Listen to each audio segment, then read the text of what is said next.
Tempat ini semakin tersumbat, semakin mudah untuk letih. Tempat ini adalah tulang belakang. Walaupun sibuk, pastikan tempat ini sentiasa lancar, terutama bagi wanita yang mudah marah dan mereka yang mengalami tekanan yang tinggi.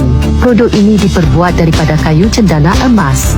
Sikat urut ini boleh menyikat rambut, mengurut kulit kepala, menggosok muka, mengurut, berdiri dan pelbagai fungsi lain. Satu sikat banyak guna. Semasa menyikat, 6 cakar pada sikat urut dapat meningkatkan peredaran darah di kulit kepala dan otak, membantu melegakan keletihan otak, menyikat meridian kepala, meningkatkan tidur, dengan merangsang peredaran darah di kulit kepala, mengurangkan masalah keguguran rambut. Ia mudah dibawa, sama ada di rumah, pejabat atau dalam perjalanan. Boleh digunakan pada bila-bila masa. Hari ini jualan terus dari kilang. Tidak puas hati boleh terus pulangkan. Cepat klik pautan di bawah video untuk membeli.